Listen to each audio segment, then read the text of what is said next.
Tom Pelissero is here. All right, Tom, walk me through how Sauce Gardner wound up a Colt, please. This was fascinating, Rich, because there's not many out of nowhere blockbusters where there's not been whispers, there's not been reports, rumors, or anything. And it turns out, the more I dug into it, that this was something that had been in the works for a while. In the initial phone conversations, and this is like 3 weeks ago, they kind of agreed, hey, if this is going to actually happen, we got to keep all this really, really tight. The first call I was told was from the Colts assistant general manager, Ed Dodds, to Darren Muji. And it was the usual kind of feel out calls of, hey, like, who's available? Who would you move? And Muji's answer, more or less, was anybody on the teams available for a price. At that time, Muji was focused on moving Michael Carter, who was a slot who was making a lot of money, eventually traded him to the Eagles. The Colts didn't need a slot. They got Kenny Moore. They needed an outside corner. And so that night, Chris Ballard, the Colts GM, called Muji back and was like, hey, what would you think about moving Sauce? And so there was a little back and forth. Then last week, they kind of reconnected. And at that point, Chris Ballard knew that the price was going to be really high to get Sauce Gardner. And he was still, kind of on the fence about whether or not he was willing to go there. And then from what I was told, the Colts and Ballard kind of did some research on the history of these in-season trades. And there's like no precedent for a 24-year-old all-pro corner who is cost controlled on a fresh extension that was signed like 3 or 4 months ago to move teams. It just never happens. In other words, this was not just like a lot of these trade deadline deals, a guy in a contract here, Jalen Phillips, Jacoby Myers at the end of his deal, where it's kind of like, hey, we're going for it right now. They viewed this as both the short and long term type of a fix. And so by the time we got to this past Sunday, just a few days ago, they kind of concluded like we might have an opportunity to do something really interesting here. So Monday morning, they talked again.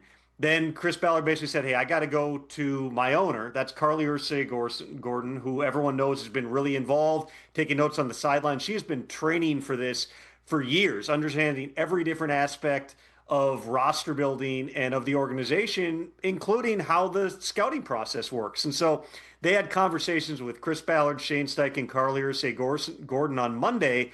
And essentially it got to a point where I was told Carlie said something to the effect of like, all right, why don't we just go get the best guy? And so by Monday night, Love it. Chris Ballard was coming back and saying, all right, we will do the 2-1s. Darren Muji said, hey, I got to talk to Woody Johnson. He's over in London. Tuesday morning, Muji calls back for, as a lot of these big trades go, one more ask. And it was, hey, how about you throw in A.D. Mitchell, a talented young wide receiver who the Colts have been shopping him. They had some different offers, for kind of low-level compensation. Would you throw him into the deal? So Ballard went back. He talked again with Carlie and with Shane, and they decided, okay, let's do this thing. The one of the timing complication was most of the Jets organization was at Nick Mangold's funeral at that time, so they had to keep it quiet for a few more hours. Then once the Jets brass was able to leave and not have their phones lighting up during the funeral, that's when Sauce was called in and told he was being traded to the Colts, which then led to, again, something that is very, very rare in this day and age, which is Sauce Gardner breaking the trade of sorts by putting it on social media like, basically, thanks for everything, New York. I'm out, which then set off the frenzy of phone calls. Ian Rappaport a couple minutes later puts out Sauce has been traded to the Colts. It was, as much as we kind of had anticipated and knew that there was a lot going on surrounding Quinnen Williams, there was not really a whiff of this with Sauce Gardner. It's doable because rather than doing a lump sum signing bonus when they extended him back in July, they put a lot of the money into a $20 million option bonus in 2026. The Colts now are responsible for that. The Jets get the opportunity to really remake some things and have a ton of draft capital, plus a flyer on a young player that they like. And the Colts get a guy who's already locked in on a pre-negotiated contract that brought instant energy, I was told, to the building after the trade. And we'll get our first look at him Sunday morning in Brazil against the Falcons. All right. So 3 things to follow up on. First one, real quick. Boy, you really had the opportunity there, and feel free to use this moving forward when you have these conversations. You had the opportunity to say that the Colts flipped A.D. Mitchell to the Jets, but you didn't do that. Number two. If they did, they would do it at the appropriate time after crossing the goal line of the trade. But it turns out I was trying to be move subtle. to get them across. Tom, I was trying to be subtle, and then you came in. You didn't have to hit the nail on the head, man. I just leave the subtlety to me. Listen, you miss 100% of the shots you don't take. Totally get it. But was there anything going on rumor-wise that Sauce could be had to lead the Colts to say, what about Sauce? I mean, he said he didn't ask for a trade, but as you point out, I mean, 24-year-olds under contract, control, freshly under contract control, who are as good as this kid, they're not available for any price. Why did Ballard ask other than just, was there something there? Is there something there, Tom? This is why, Rich. It's the Colts were calling everybody in the NFL and trying to find a corner. There was just not a lot out there. They had another trade that if this had fallen through, maybe they would have gone through with it. But my understanding was their thinking is even if they made a trade for one of these other guys you could get for, let's say, a mid-round draft pick, it wasn't going to be that much different than what they had already. In order to get a true upgrade, not just for the rest of this year, but for the long haul, you needed to do something really big and bold. I mean, they still were asking those questions into last week. I got certain calls from people there as well, just saying, are there any corners? And there really wasn't anything in the marketplace. So no, this was the classic, anytime you've got a team that, like the Jets, I mean, a few weeks ago they were winless. They finally got their first win before the bye, where you call and you're just like, all right, what will you listen on? It was the same thing with the Dolphins last week, where in essence, they told everybody, we're willing to listen to anybody on the roster. Ultimately, the one move they made was trading Jalen Phillips to the Eagles, but there was a price point at which Jalen Waddle would have been moved. There were price points at which their other pass rushers like Bradley Chubb would have been moved. Brandon Beane, the Bills GM, said it well in his press conference a couple of days ago, which is 99% of the players in the league are available at a price. There's all kinds of things that go into it in terms of how would you use those draft picks, the cash and cap that goes into it. There were really not, other than Jalen Phillips, there were none of these trades that were predicated on being paid down. Kyle Duggar was, but that was the previous week. There was no buying of draft picks outside of a little bit of Miami, but even that was like $5 million. With Sauce, he was not somebody that they were actively pushing. He was not unhappy there. If you look at all the advanced metrics, Sauce has been one of the best corners in the NFL this season. But for the Jets, I think it's always important to look at it this way. They were, as these clocks were going, they were going 0-6, 0-7. They were not a Sauce Gardner away from winning it all. The combination of things that they got out of these trades, they now have 2 first-round picks in 2026. They have 3 first-round picks in 2027, plus extra second-round picks. Maybe the most fascinating thing, Rich, that came out of all these trades was that initially Dallas had a 2026 first-rounder as part of the deal, along with a lower pick, I was told a 4th-rounder in 2027. It ends up with a second-round pick in 2026 and a first-round pick in 2027. A lot of people would look at that and say, well, you're downgrading that first-round pick. Well, A, they get the additional pick ends up being a higher pick, the second-rounder. But B, the Jets actively wanted the extra pick in 2027. Why would that be? 2027, based upon all the scouts and GMs I've talked to, is generally regarded as a better draft as a whole. Mm-hmm. And quite possibly with all the questions about the quarterbacks in this year's class, 2027 might end up being the stronger class for QBs at a time that the Jets are a little further in their program. Their 2027 first-round pick, their own, might not be as high as their 2026 pick is. Now, all of a sudden, you've got an extra 2026 pick to move up if you find that QB, but you've also got 3 picks in 2027 where if your own pick is in the middle of the first round, bundling all those together gives you a lot of leverage to try to go up and get the quarterback if you're still needing one in 2027. And the final follow-up on this subject matter is the 2 ones that the Colts were willing to part with. And again, I just love, Carlie-Irsay Gordon just saying, why aren't we doing the biggest, boldest, most surefire thing possible and just damning those first-round torpedoes? But does that indicate they found their quarterback for not just now, but the future? That this is Daniel Jones' gig now? for the Colts? We'll see how it plays out through the course of the season. You would have said for most of last season, Rich, that Sam Darnold was playing like the Vikings quarterback of the future. And as much as we don't want to reduce Sam Darnold's season, which was brilliant last year, to a game or two, he was terrible in Week 18 against Detroit. The whole team wasn't very good in the wild card game against the Rams. If those games go differently and the Vikings make a run, maybe they are extending Sam Darnold. Maybe they are pushing off the J.J. McCarthy debut. I think that makes sense for everyone as much as, yes, Daniel Jones is playing at a really high level, particularly for a guy who's only making like $17 million this season. If they're able to get something done with Daniel Jones, it is going to be a big money type of a contract. They can't lean on that. But I think the important thing to understand here is this is not just all right, we are going for it right now, get rid of the picks, because if anything, it's also, this was getting a 24-year-old all-pro player that they have under contract for a certain amount for years to come. They still got 7 picks, by the way, in the 2026 draft. So the Colts didn't give up like their entire class to do it. Certainly gives you less ammunition to go and find another quarterback. But even if somehow things don't work out with Daniel Jones, I think the Colts have already shown, and this was part of the idea with this of going with Daniel Jones over Anthony Richardson coming into the season, which was the Colts feel like they've built a really strong roster. You can plug in different quarterbacks there as long as they can get the ball to your playmakers, let that defense coordinated by Lou Anarumo do its thing.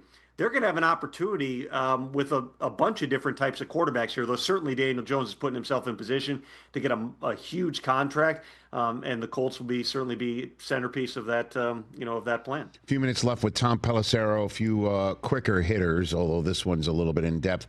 Kyler Murray, we last saw him a Week 5 snap against the Titans. The snap goes off of his face mask. There's a fumble on the ground. It looked innocent, to be honest with you, in terms of the injury it seems that he suffered trying to corral that football. We haven't seen him since.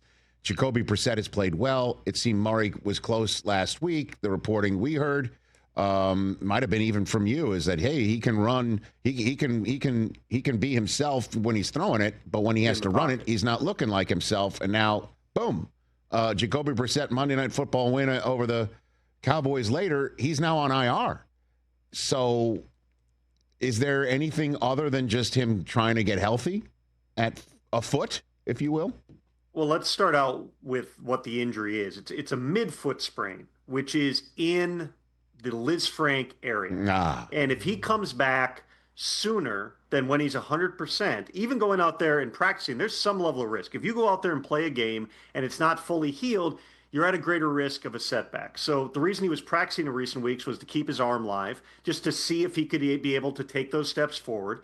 Then what Jonathan Gannon said publicly, I believe it was on Monday, reflected the same thing that he had told Kyler Murray privately, which was, hey, we're going to go with Jacoby right now. We're going to ride the hot hand.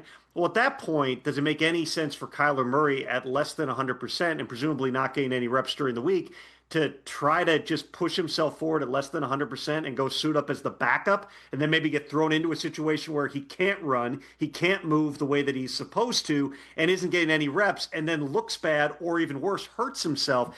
Once that happened, and there were some other pieces of this that kind of played into it, it just made sense to put Kyler on IR and allow him to get fully healthy. We'll see these next 4 games now that he's going to be on IR. They could go 3-1 if they are. They may still well ride with Jacoby Brissett, and maybe Kyler is dressing as the backup. If they go 1-3, they're going to have decisions to make about exactly what they do with Kyler returning, and if it even makes sense to put Kyler on the field at that point. What we do know, Rich, is Kyler is due $40 million fully guaranteed in 2026.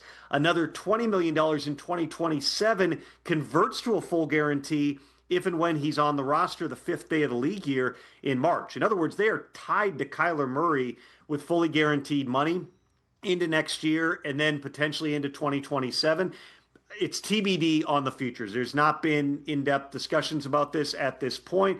I think it's fair to say that his future with the Cardinals is in some doubt at this point, but we'll see how these next couple of months go before all the options sort of crystallize for exactly what direction this heads. Tom Pelissero, a few minutes left with him here prior to the rest of Week 10. The assumption, and we all know what that risks, that is that Bucky Irving would be back after the bye for the Bucs, and it looks like he's not, nor is Chris Godwin for this big game against the Patriots. What's up with Bucky Irving, Tom?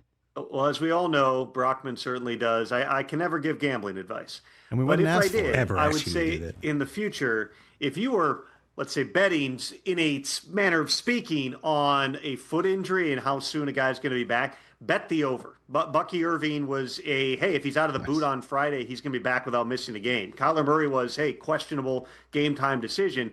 Both those guys were a month plus later, and they haven't made it back.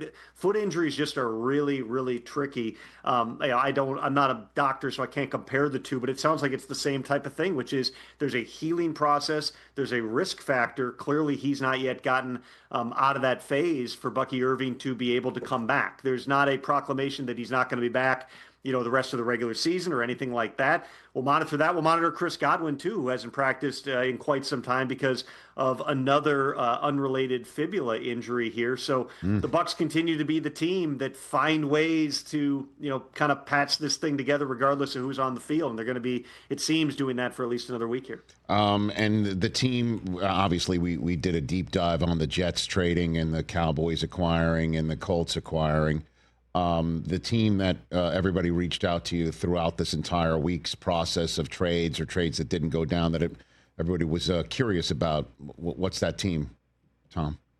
I would say that the things that stood out to people within the league were the relative inactivity by certain teams. The Titans, had clearly made a couple of trades. They traded Draymond Jones. It seemed like they got good value out of that trade. They'd previously traded Jarvis Brownlee, but they never, got anything really. It didn't seem like close with Calvin Ridley, who, even though he's 31, for a third-round pick where they would have paid down the money, I personally just thought that more might happen there. So like those big trades with like their, the running backs or the receivers, they never had anything. Trey Hendrickson, with the Bengals, clearly they're in a mode of, hey, our defense is terrible, but also it was even more terrible without Trey Hendrickson the past couple of weeks. We're still scoring 40 points a game. We feel like getting him back, and we'll see because he's been hurt. That's going to allow us to take steps forward.